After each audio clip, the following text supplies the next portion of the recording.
자, 오늘 말씀은 마태복음 15장 제목부터 읽어볼까요? 주여 저를 도우소서. 네, 주여 저를 도우소서. 우리 21절 말씀 한 말씀 함께 봉독하겠습니다.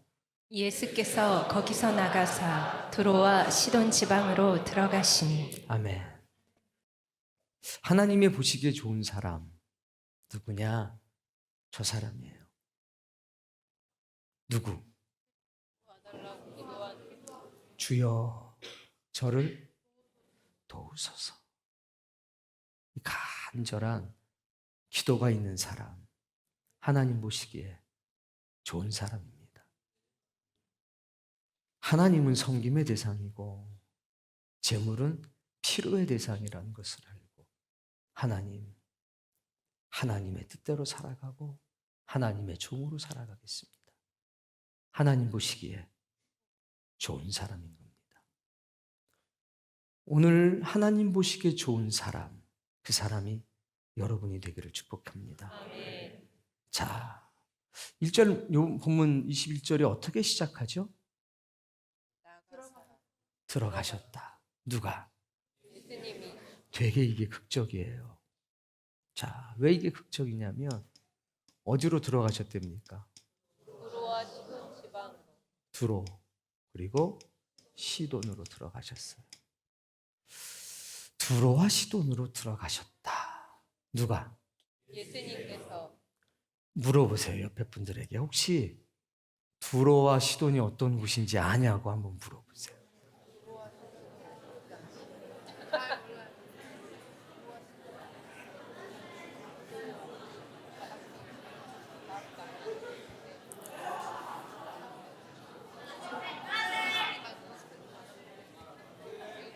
여기가 멋져요. 복 받으세요. 두로와 시돈이 어떤 곳이냐면 그냥 소돔과 고모라 비슷하다 생각하시면 돼요. 한마디로 말하면 어떤 곳이죠? 악한 곳. 약한 곳이 아니라 악한 곳. 그 엘리야 괴롭혔던 여자 있잖아요. 이세벨. 시돈 사람이에요. 두로와 시돈 사람. 그러니까 여기는 악한 곳이에요. 그리고 이스라엘을, 유다를 엄청 괴롭혔던 곳이에요. 그게 어디라고요? 두로와 시돈. 그래서 지금 예수님이 어디로 가십니까? 두로와 시돈으로. 악한 곳으로 가는 거예요. 신앙인의 관점에서 보면 버림받고 저주받은 곳으로 주님이 가시는 겁니다. 그러면 여기에서는 뭔가 역사가 나타나는 겁니다. 그 역사에 대한 기대가 있었으면 좋겠어요. 그리고 예수님께서는 이 두로와 시돈 지방으로 들어가시면서 안 가시는 데잖아요. 유대라고 하는 지역을, 갈릴리라고 하는 지역을 떠나신 적이 없거든요. 그런데 사마리아 한번 가시고 두로와 시돈 한번 가십니다. 굉장한 임팩트가 있는 무엇인가가 우리를 기다리고 있는 겁니다. 그 장소가 어디냐? 두로와 시돈입니다. 우린 여기서 저주받은 사람, 하나님께 대적하던 사람, 하나님의 사람들을 괴롭히던 사람들 중에서도 하나님의 긍휼과 자비를 입는 한 사람을 만나게 됩니다.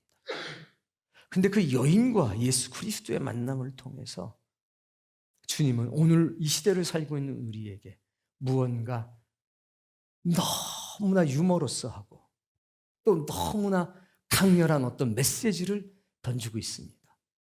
그 메시지가 오늘 여러분들에게 생명의 양식이 되는 역사가 나타나고 그 놀라운 변화의 역사가 성경책 속에 머물러 있는 것이 아니라 사랑하는 성도님들의 영혼과 인생 속에서 반드시 이루어지기를 축복해요. 자, 장소는 어디요? 두로와 시돈. 어떤 곳이라고 그랬습니까? 악한 곳. 하나님을 대적하던 곳. 우상 숭배의 근원지. 그곳으로 예수님이 들어가신다. 그럼 이제 우리는 어떤 개념이 있냐? 깨부시려는 모양이다. 쳐부실 모양이다. 근데 그렇지가 않는 거예요. 부시러 가시는 게 아니고 심판하러 가시는 게 아니고 구원하러 가십니다. 그리고 화목케 하고 화평케 하는 역사를 이루십니다. 마치 십자가 상에서 모진 고통과 모욕과 치욕 속에서 한 영혼을 살리시는 것 같은 그 일이 두로와 시돈 그 땅에서 오늘 역사가 됩니다. 그때 중요한 단어 주여 도와주소서. 저를 도우소서. 그게 있었던 거예요. 자, 22절. 가나안 여자 하나가 예, 지경 누가 나와요? 네. 예수님은 항상 주인이시고 예수님이 주인된 스토리에 주인공이 하나 등장하는데 가나안 여자예요. 자, 가나안 여자. 오늘이 가나안 여자가 등장합니다. 근데 가나안 여자는 어떤 여자일까요? 이방인인 여자. 맞아요. 이방인이에요. 또 어떤 여자일까요? 자, 가나안은 이스라엘 백성들이 가나안 땅에 들어갔을 때 살고 있던 원주민이죠. 호의적이었나요? 적이었어요. 그리고 두고두고 이스라엘 백성들과 싸움을 했던 존재. 그러니까 역시 가나안 여인도 이방인이면서 한편으로는 대적자이기도 하죠. 대적자인 거예요. 땅도 악한 땅, 우상숭배의 근원지, 사람도 대적자.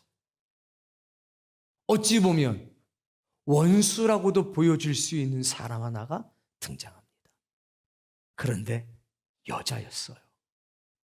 우리가 상상하거나 예측해 볼 수 있는 건 아주 드라마틱하고 흑백이 분명한 어떤 역사가 나타나야 될 것 같습니다.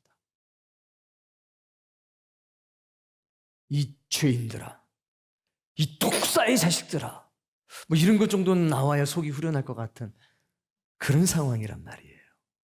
그런데 그 지경에서 나와서 할 때 저는 이 나와서가 마음에 울립니다.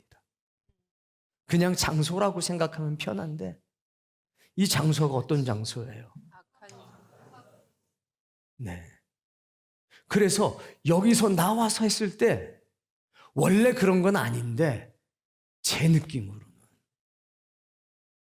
하나님께 대적자 됐던 그 삶에서 우상숭배의 근원지에서 악한 일로 점철되어 있던 인생 가운데서 뛰쳐나오면서 저한테는 그렇게 와닿아요. 이 나와서라고 하는 게. 이 여인은 자기 부정을 하는 것 같습니다. 대적자인 자기의 인생을 부정하고 이방인인 자기의 인생을 부정하고 우상숭배자였던 자신의 인생을 부정하면서 주님께 소리 지르고 있다는 거죠. 저는 아주 깜깜한 어두운 밤에 죄악이 가득 차 있는 땅에 존재의 의미조차도 희미한 어떤 여인이 검정색 옷을 벗어 던지면서 주님을 향해서 애타게 부르짖는 모습을 지금 봅니다. 여러분의 눈에도 그렇게 보였으면 좋겠어요. 여기까지 옆에 형제 자매들과 함께 이야기를 나누고 은혜를 나눠보세요.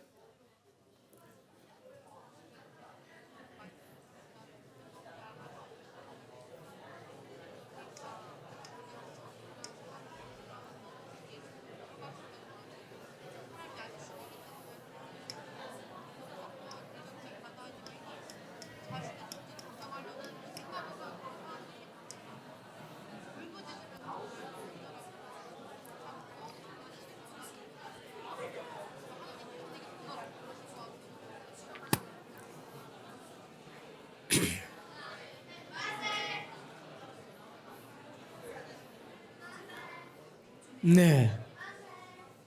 지금 여러분의 가슴 속엔 무언가 울림이 생기셨습니까? 네. 근데 이 여인이 뛰어나왔습니다. 이건 장소의 이동이 아닌 것 같습니다. 사망에서 생명을 향해서, 죄악에서 은혜를 향해서, 자기 고집과 아집 가운데서 그레이스, 찬란한 하늘의 은혜를 향해서 막 뛰쳐나오는 것 같아요.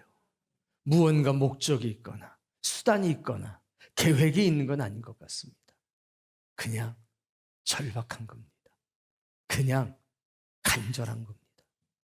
자, 소리를 지르는데 그 내용이 뭔지 읽어봅시다. 주 다윗의 자손이여 나를 불쌍히 여기소서. 뭐라고 얘기합니까? 예수님을 향해서 던진 게 불쌍히 여겨달라 나를 긍휼히 여겨달라 라고 말해요. 근데 뭐라고 얘기하냐면 주 다윗의 자손이요. 다윗의 자손이라고 부릅니다. 이방 여자가. 이 사실은 우리에게 여러 가지를 말해주고 있습니다.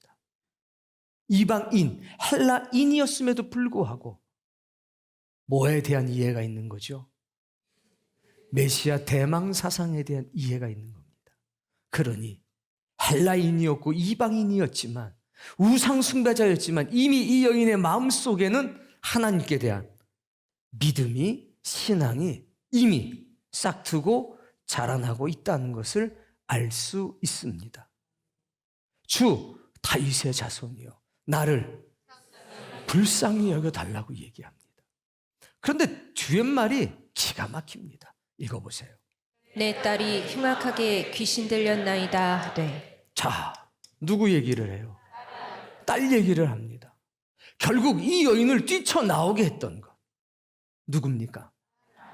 딸의 아픔이에요. 고통당하는 딸을 보고서 뛰쳐나온 겁니다. 무언가 여러 가지가 있었겠죠. 근데 가장 결정적인 건 딸이 뭐가 들렸대요? 귀신이 들렸대요. 의학적으로 될 수 없었다는 겁니다. 돈으로 해결할 수 없었다는 겁니다. 우상을 섬겨서는 해결되질 않았다는 겁니다. 다 해봤는데 안 됐다 이겁니다. 그러니 다윗의 자손된 당신은 듣자 하니 무언가 할 수 있대는데 나를 좀 불쌍히 여겨달라. 뭐가 있는 거냐면 담력이 있는 겁니다. 담대함이 있는 겁니다. 그렇게 시작이 돼요, 이 사건이. 그런데 23절에 보니까 예수는 한 말씀도 대답하지 아니하시니. 예수님은 반응이 없습니다. 절박하게 소리치고 있는데, 간절하게 소리치고 있는데 예수님은 무응답, 무대응입니다. 그냥 갑니다. 그랬더니 제자들이 와서 청하여 말하되. 근데 여기 재밌는 말씀이 있어요. 와서. 무슨 얘기예요? 떨어져 있었다는 얘기죠. 떨어져 있었다는 얘기는 뭐예요? 옆에 친구들하고 얘기해 보세요. 떨어져 있었다는 얘기는 뭡니까?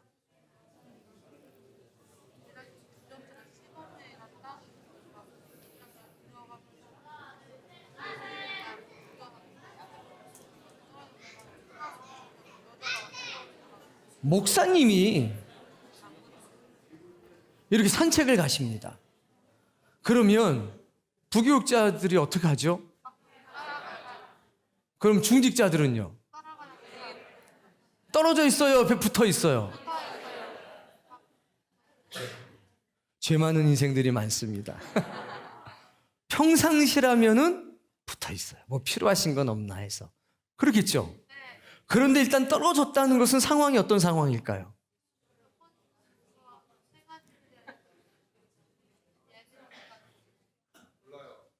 잘했어요. 예수님이 무언가 생각하고 계셔요. 골똘하게. 이 얘기는 나중에 또 더 깊이 해드릴게요. 그래서 제자들이 예수님과 간격을 두고 있어요. 그리고 그 생각의 대부분은 제자들에 관계된 겁니다. 예를 들어서 장로님들 어떻게 해야 될까 하고서 걸어가면 장로님들은 어떻게 돼요? 교구장님들을 어떻게 해야 되나 하면 교구장들은 맞아요. 자연스럽게 간격이 벌어지게 됩니다. 예수님은 무언가 골똘하게 생각하고 계셨어요.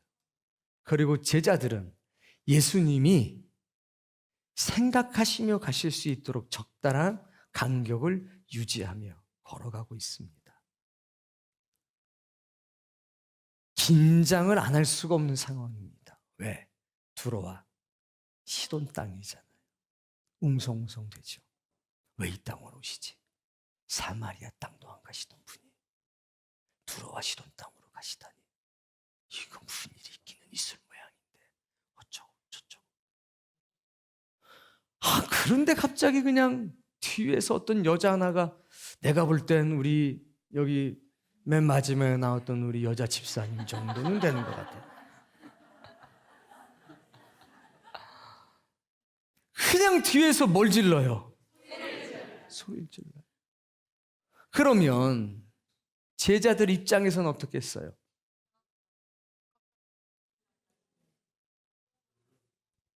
불편해요.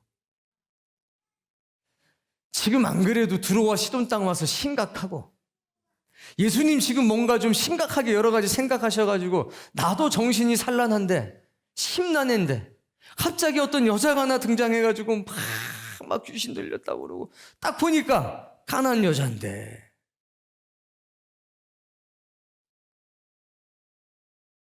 그래서 주님께 와요. 뭐라고 얘기합니까? 그를 보내소서. 요 의미가 맛깔나요. 이게 무슨 얘기냐면, 우리 힘으로는 해결이 안 되니까 주님이 어떻게 해주셔요, 이 얘기인 겁니다. 귀신 들린 아이가 있었는데 막 붙들고 기도했더니 귀신이 나갑니까 안 나갑니까? 안 나갔죠. 근데 예수님이 돌아오셨어요. 그래가지고 이러고 저러고 했더니 예수님께서 한 말씀 하시니까 그냥 해결이 됐잖아요. 그를 보내소서. 이 이야기는 막으려고 했었어요. 안 막아져요. 여기 골판지 마지막 그분을 누가 막아요? 그러니까 그냥 집사님들이 막 안 되니까 하다 사모님 좀 어떻게 해주세요. 이래 된 거예요, 상황이. 그게 그를 보내소서. 그럼 제자들은 사실 좀 민망한 상황인 거고, 이 여자가 귀찮아요, 불쌍해요? 귀찮은 거예요. 불쌍하거나 동정적인 상황이 아닐 확률이 높다는 거죠. 주님, 좀 어떻게 좀 해주세요. 지금 우리 뒤에 있는 거예요, 우리 뒤에. 막 예수님께 소리 지르는데 시끄럽기는 내가 더 시끄러운 거죠. 그런 뉘앙스가 있는 거예요. 바람직하지 않은 자세입니다. 제자들로서 이거 빵점입니다. 근데 빵점이나 많아 미치겠는 거죠. 그를 보내소서. 어떻게 좀 해결해 주세요. 이런 상황 이해됐나요? 24절 말씀. 예수께서 대답하여 이르시되. 자, 근데 예수님이 대답을 하는 거니까 누구에게 대답하시는 거냐면 요 제자들한테 대답하시는 거죠. 요 제자들한테. 자, 뭐라고 대답하셔요? 나는 이스라엘 집에 잃어버린 양 외에는 다른 데로 보내심을 받지 아니하였노라 하시니. 자, 잃어버린 양은요, 이런 뉘앙스가 있는 거잖아요. 지갑 잊어버리셨어요? 혹시? 좀 잊어버려 보세요. 자, 그러면 잃어버렸다는 건 뭐냐면 내 소유가 없어질 때 잃어버린 거예요. 김 집사님이 잃어버린 건 저는 뭐라고 그래요? 뭐 잊어버렸대네. 내게 잊어버려지면 내 지갑이 어디 갔어? 내 지갑인 거예요. 이스라엘의 집에 잃어버린 양이란 얘기는 내 소유란 뜻이 깔려 있는 거예요.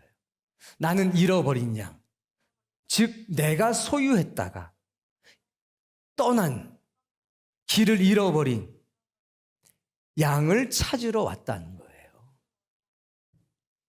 근데 이렇게 얘기하는데 여기 가운데 있는 이 여자는 이 소리가 들려요? 안 들려요? 들리죠. 아니, 소리가 딱 여기까지만 가요? 내가 여기 김 집사님한테 얘기하면 여기까지만 가요? 저 뒤에까지 가요? 다 가잖아요. 그러니까 이 여자는 그 소리를 들어요. 그러면 알아들어요? 못 알아들어요? 알아듣죠. 알아듣습니다. 여기서부터 이 사람을 살펴볼 거예요. 담대한 거 알겠죠? 절박하고 간절한 거 알겠죠? 자, 근데 예수님이 엄격하게 얘기하셨습니다. 누구한테? 제자들한테. 나는 이스라엘의 잃어버린 양에게 보냄을 받았지 다른 곳은 아니다. 근데 가만히 생각해 보세요. 어디 오셨어요? 거기는 어디예요? 그렇죠. 거기 왜 오셨어요? 배경하고 안 맞는 거예요. 그래서 우리는 여기서부터 눈치를 채야 돼요. 뭘? 예수님께서는 엄격하게 말씀하고 있지만 그 표정과 그 어감과 그 어투는 미묘하게 달라지고 있어요. 제가 우리 최 집사님한테 이렇게 얘기했잖아요. 어이, 효자동 최씨 아저씨 할 때 제 표정이 어때요? 근데 제가 그거를 효자동 최씨 아저씨 이러면요, 나 교회 옮겨야 되는 모양이다. 그런데 그 효자동 최씨 아저씨 이러면요, 딸, 손주, 아이고 그냥 한 입에 털어넣어도 그냥 아이고 막 좋다는 얘기예요? 밉다는 얘기예요? 좋다는 얘기잖아요. 그렇죠? 이게 그런 거예요. 예수님이 굉장히 엄격한 얘기를 하고 있는데 예수님이 미묘하게 달라지고 계셔요. 미묘하게. 표정과 어투가 엄격하질 않아요. 25절 말씀. 여자가 와서 예수께 그랬더니 이 전하며 여자가 이르되, 어떻게 합니까? 주여 저를 도우소서. 절을 해요. 요 중간에 있는 거예요. 편의상 빼놓은 거예요. 거쳐가지고 슉 여기로 와서 절을 해요. 반응한 거죠. 저는 이거를 과거에는 엄격하게만 봤어요. 근데 지금은 이걸 엄격하게 보질 않아요. 너무 유머러스하게 보고 너무 긍정적으로 보고 우리 예수님의 센스, 예수님의 넓은 마음, 사랑을 봐요. 시그널을 준 거예요. 이 여인은 예수님이 반응할 때 그 미묘한 어투와 어감의 차이를 눈치챘어요. 오늘 저와 여러분도 예수 그리스도를 너무 엄격한 분으로 몰아세우지 않았으면 좋겠어요. 책망하시는 그 책망 속에 사랑의 메시지가 음성이 담겨 있다는 것을 느꼈으면 좋겠어요. 이걸 10년 전에도 알았어야 되는데. 그래서 용기가 생겼고 그 미묘한 차이를 발견하자 예수님께로 와요. 오자마자 엎드립니다. 엎드린다, 경배한다. 여기서부터 달라져요. 이르되 주여 저를 도우소서. 뭐 하다고요? 도우소서. 근데 이걸 언제 얘기해요? 상태가 도우소서. 엎드려 절하면서 경배하면서 예배하면서. 그 전에 저를 불쌍히 여겨달라고 할 땐 절박했어요. 그래서 소리쳤어요. 이때는 간청이었어요. 근데 지금은 달라요. 변했어요. 뭐로 변했냐? 이제는 예배가 되기 시작하고 이제는 기도가 되기 시작하는 거예요. 뭐라고 부릅니까? 주여. 다른 수식어가 다 빠졌어요. 주여. 이제는 기도가 되고 이제는 예배가 되는 겁니다. 엄격하신 분이다. 물론 엄격하신 분이죠. 그러나 거기서 뭘 느끼고 있느냐? 사랑을 느끼고 있어요. 그 미묘한 변화를 이 여인은 느끼고 있는 겁니다. 아주 작은 틈을 파고들어요. 예배는 그런 겁니다. 기도는 그런 겁니다. 기도는 엄격하신 하나님, 엄격하신 예수님이 아니라 그분의 사랑, 그 작은 틈에 기대는 겁니다. 그때 역사가 나타난단 말이죠. 26절. 대답하여 이르시되 자, 그때 예수님이 다시 대답을 하셔요. 뭐라고 대답하십니까? 자녀의 떡을 취하여 개들에게 던짐이 마땅하지 아니하니라. 말은 여전히 엄격하죠. 그런데 여기에 예수 그리스도의 유머러스가 들어가요.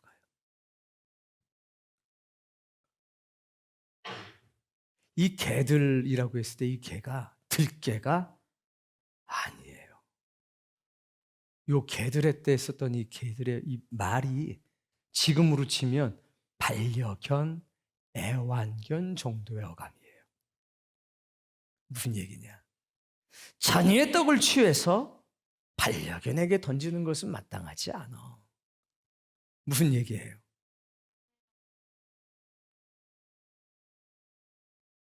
무슨 얘기예요? 생각을 한번 해보세요. 개들한테 못 줘. 야, 애완견이 아무리 이뻐도 먹던 거 주는 거 아니야.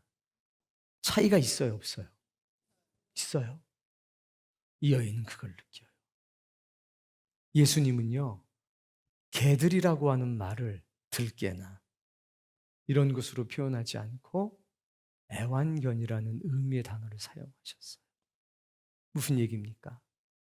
엄격한 내용 속에 이 여인을 테스트하기 시작하는 거예요. 본격적으로. 그 뉘앙스를 이해하고 받아들일 수 있는가? 그것까지를 보는 거예요. 미천하게 표현했지만 개라고 다 같은 개가 아니죠. 들깨하고 애완견은 같아요, 달라요? 많이 달라요, 아주 달라요? 아주 많이 다르죠? 그거예요. 만약에 집사님한테 내가 아유, 집사님은 보면 볼수록 우리 애완견 같아요. 그러면 기분이 어떻겠어요?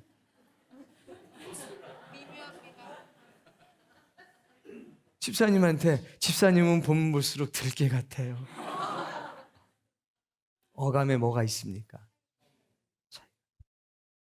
엄격한 내용인데 예수님은 훨씬 더 부드러워지셨어요. 훨씬 더 부드러워지셨다고요. 훨씬 더 부드러운 언어를 쓰고 있어요. 왜? 이 여인이 엎드려 있어요. 간청했었는데 지금은 기도를 하고 있어요. 그 여인을 보는 예수님의 마음은 내가 왜 두로와 시돈 땅에 왔는지 알아? 이 여인의 믿음을 발견하기 위해서야. 세상에 하나님을 대적하고 세상의 우상숭배의 근원지가 된 그곳에서도 하나님의 백성이 있어. 그리고 그는 자기의 믿음을 스스로 증명해 보일 거다. 이게 여기에 있어요. 여러분의 눈에도 보이길 바랍니다. 여러분에게도 이것이 느껴지기를 바랍니다. 엄격한 대답 속에 자녀의 떡을 애완견한테는 줄 수가 없지 하는 이 음성 속에 엄격함이 아니라 부드러움과 사랑이 묻어오는 것을 엎드려 있던 이 여인은 느낍니다. 예배하는 마음으로 간절히 기도하는 이 여인은 그것을 지금 느끼고 있습니다. 제자들은요, 엄청난 충격 속에 빠져들고 있습니다. 좋은 의미에서. 단순히 귀찮았고, 단순히 번거로웠던 이 여인. 이 여인을 대하는 예수님의 태도가 놀라운 반전을 이루고 있다는 것을 비로소 제자들은 느끼고 경험하고 있다는 겁니다. 여기서 어떤 일이 일어나고 있는 줄 압니까? 회개요. 자신들이 던졌던 의문들, 어리석은 질문들, 왜 두로와 시돈 땅으로 들어오시지? 왜 이렇게 엄격해지시지? 도대체 무슨 생각을 하고 계시는 거지? 이제 아는 거예요. 우리에게 보이시려고, 제자들에게 보이시려고, 신약교회 성도들에게 보이시려고, 흙과 백의 논리 속에 갇혀서 자신의 안락한 편리함만 추구하고 이념 속에 갇혀 사는 사람들에게 그 이념의 장벽을 깨라고, 그것을 어렴풋이 느끼고 있는 겁니다. 예수 그리스도의 언어와 그분의 표정, 어감 속에서. 27절. 여자가 이르되 주여 올소이다. 근데 이 여자가 뭐라고 그러냐? 자, 첫 번째, 불쌍히 여겨달라고 할 때는 큰 소리로 절규했었죠. 두 번째, 절하며 간구할 때, 저를 도우소서 할 때는, 그때는요, 이제 언어가 사랑이 묻어 있고, 그러니까 사랑의 간절함. 당신이 아니면 안 됩니다, 주님. 당신은 나의 구원자이십니다. 당신은 나의 주인입니다. 애절한 사랑을 간구하는 거잖아요. 근데 지금은요, 한결 편해졌어요. 이때는요, 음성이요, 콧소리가 들어갔을 거라고 저는 100% 확신해요. 100%. 콧소리 내서 한번 옆에 친구한테 해줘봐요. 애완견들도 이렇게 한번 얘기해봐요.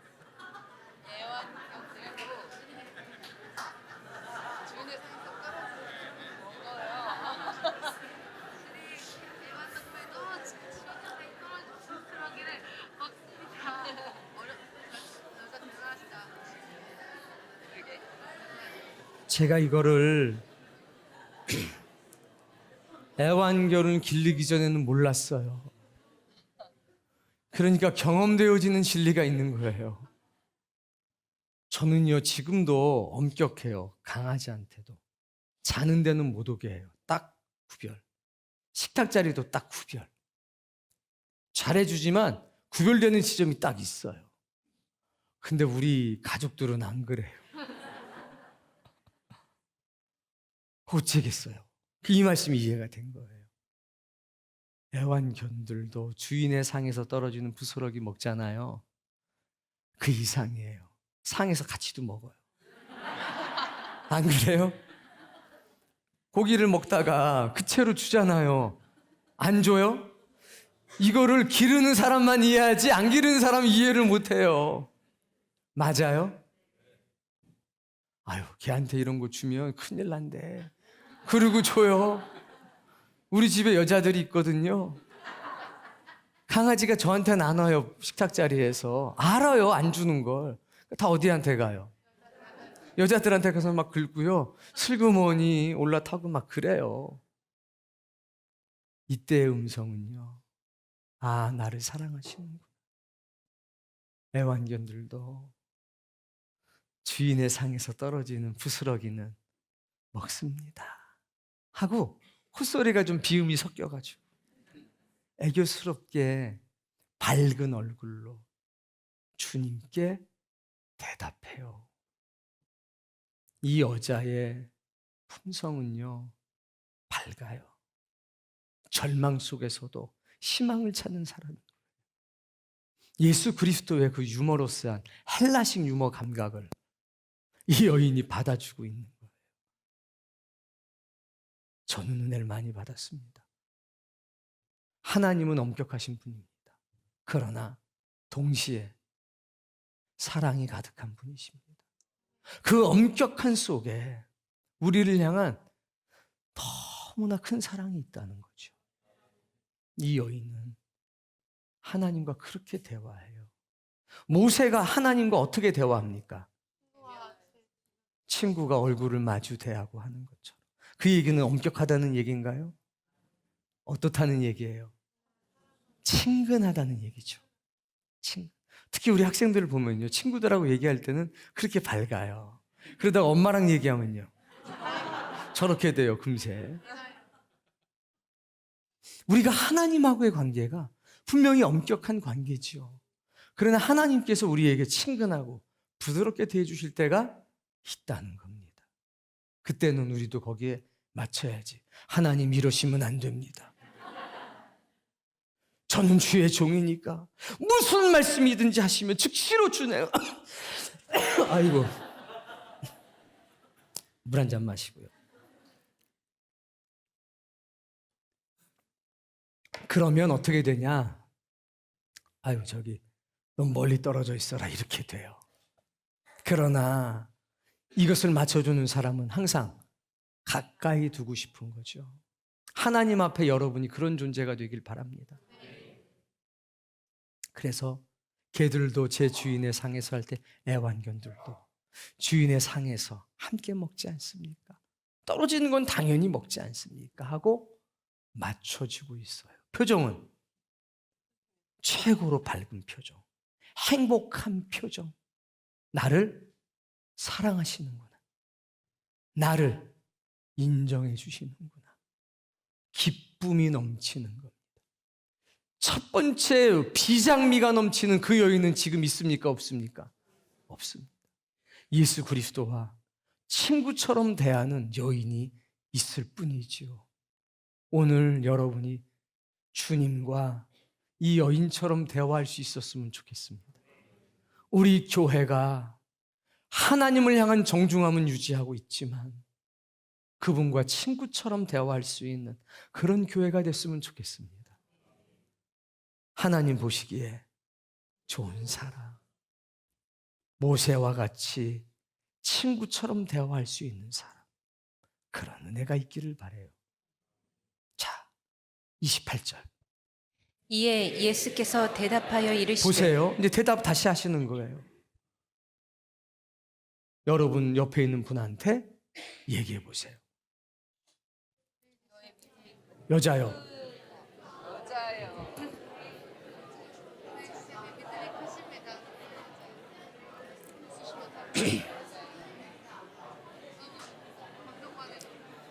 예수님께서 정색을 하시고 제자들을 한번 딱 바라보신 다음에, 여자요, 네 믿음이 크도다, 이러면요, 예수님 너무 기쁘셨어요. 두로와 시돈 땅에 온 목적이 성취된 거죠. 너무 따뜻하고 너무나 자유로운 표정으로 말씀하셨습니다. 여자여, 네 믿음이 크도다 하고서 여러분의 살인 미소를 옆에 사람에게, 그러면서 내 소원대로 되리라.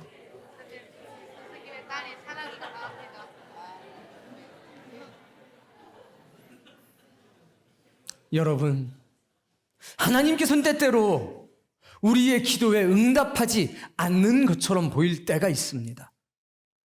나의 간청과 간구에 외면하는 것처럼 여겨질 때가 있습니다.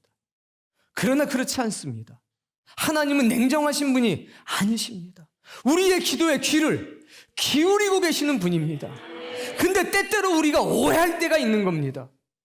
예수 그리스도는 두로와 시돈이라고 하는 이 캄캄한 흑암의 땅에서 한 여인의 믿음을 드러내시려고 하고 있습니다. 얼마나 극적입니까? 얼마나 트라우마틱합니까? 그러면서 얼마나 로맨틱합니까? 그래서 때때로 무언가 엄격하게 나에게 요구 조건을 말씀하시는 것 같은 그런 느낌이 든다면 이 여인을 기억하십시오. 어쩌면 내 믿음을 세상에 증명할 수 있는 위대한 기회를 부여받는 것은 아닌가. 어쩌면 하나님께서는 나와 친구와 같이 유희를 즐기고 있는 것은 아니실까? 친구한테 장난쳐요, 안 쳐요? 친구가 야, 나 배고파 죽겠어. 그랬더니 친구가 뭐라고 그래요? 야, 임마, 먹고 죽을 돈 없어. 하면서 카드 꺼내는 거예요. 야, 임마, 먹고 죽을 돈도 없어. 이 새끼 그냥 맨날 저 새끼 저거 그냥. 아저씨 저기 짬뽕 한 그릇 주세요. 이게 친구들끼리 가능하죠. 어쩌면 하나님이 우리를 사랑하셔서 나의 간구와 절박한 기도에 그렇게 응답하고 계시는 것은 아닐까? 어쩌면 하나님은 나와 더 친밀한 관계를 맺기 위해서 이 여인과 같이 나를 대하시는 것은 아닐까? 여러분, 우리의 믿음이 그리고 예수 그리스도를 대하는 태도가 혁명적이길 바랍니다. 조금 더 밝았으면 좋겠어요. 조금 더 사랑스러웠으면 좋겠어요. 조금 더 프렌들리해졌으면 좋겠어요. 조금 더 상냥했으면 좋겠어요. 그래서 누가 봐도 야, 친구와 대화하는 것 같다. 야, 참 말은 엄격한데 저 표정을 보니까 둘이 떨어져서는 못 살 사람이다. 그러면 주님도 우리 대하시기가 편하시지 않을까요? 우리도 우리를 대하는 게 조금 더 편하지 않을까요? 그리고 우리의 믿음을 세상에 보이고 하나님 앞에 증명할 수 있는 위대한 기회를 얻을 수 있지 않을까요? 그것이 오늘 주여 나를 도우소서.